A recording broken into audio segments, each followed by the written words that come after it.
Butch, I don't think we've ever had a guest that came on one of the, this is number 27 that we've done, but I think this is the first time we've had a guest that was driving at the same time. Yeah, I have a holder, so it's right here in my face. My hands are both my hands.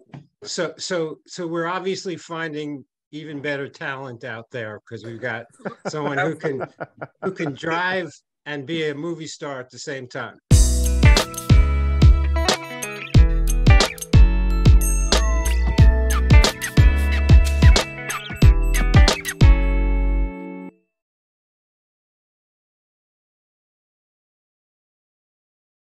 So I'm asking you all, as fathers, what are traditions, legacies of fatherhood that you feel we absolutely must be holding on to in this day and age with everything going on around the world? What must we be holding on to? I think we now in our society, everybody is rushing, to lead their family, right? And there's no knock on the women because for a long time there were no men to lead, right? And a man can't be leading 10 houses at the same time, right? So, if there's a man on the block, he's seen as the father to the block, right? That's the OG. That's the person we follow behind. But he needs help too. He needs other fathers to stand next to him. And for a long time, it just that wasn't the case. So, but now I believe that a lot of fathers are coming together, right, and building a community that we all can be proud of. But that takes a lot of work, right? It takes a lot of partnership, a lot of unity, and the number one thing that I think it takes is the women allowing it to happen because we haven't been fathers, because we haven't been men, and we played around and we joked around. There aren't a lot of women that appreciate a father. That brings up something that I feel I'm dealing with.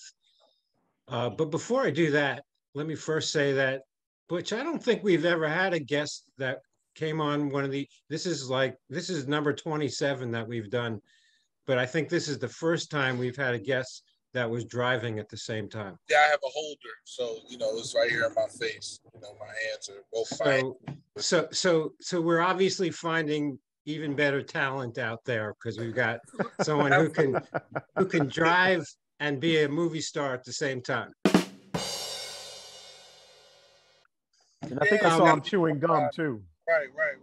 All right, so back to he brings up mothers.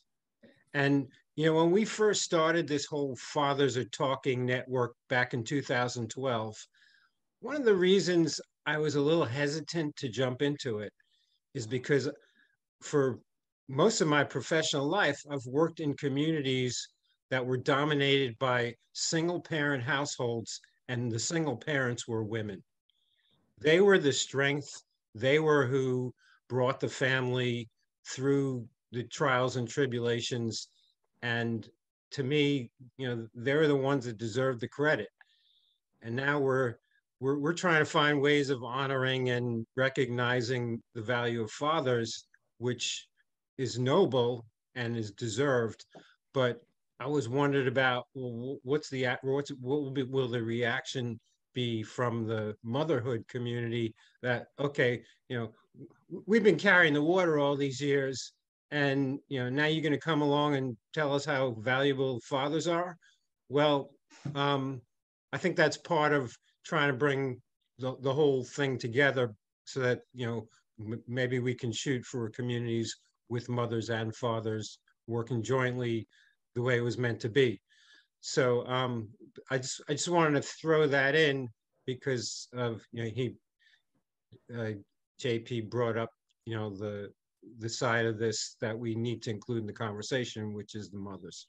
There's sometimes an unnecessary tone of competition when we're talking about parenthood, like who's supposed to do what.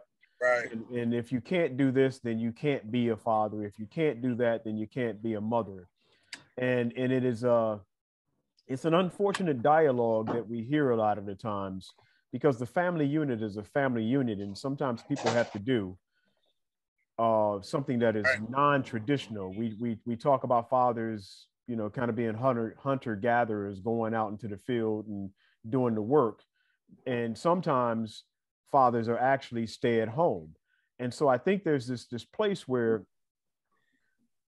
we all have to come to terms with the dynamic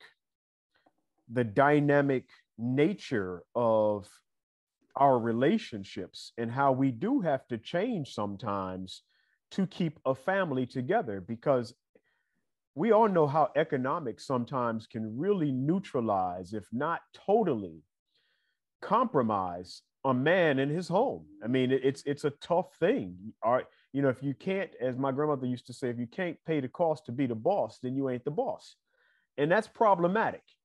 That can be very problematic. And it has men who are fathers sometimes not sticking around because they feel like they don't have a value. And these are all things that I think we need to talk about, because it's not how much money that makes you a father, it's how much love you give that makes you a father. You know, when you asked the question about fatherhood, the first thing that came to my mind was a grandfather, because fathers don't just drop out the sky. They, you know, or they're a person's understanding, point of view, orientation to being a father comes from some place.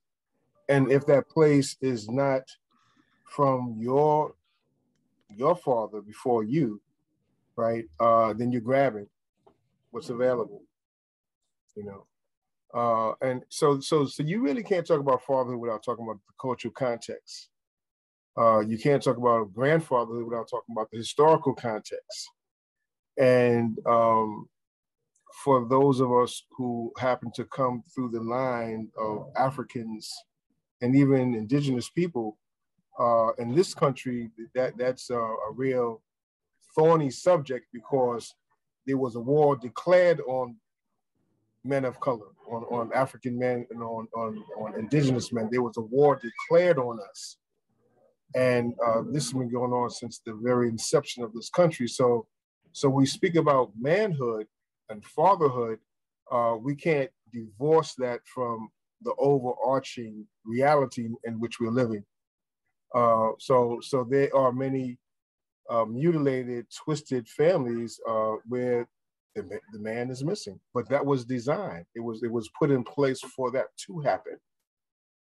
So I can't divorce the struggles of particularly Black manhood, indigenous manhood, from the country in which we live, and the realities that we've had to survive. And certainly, if you're talking about man being the provider, there was, you know, concentrated, very intentional policies put in place to make sure that if there was a competition, who would get a job, a white man or a Black man, it would be the white man. And you can go back to when all the jockeys was Black.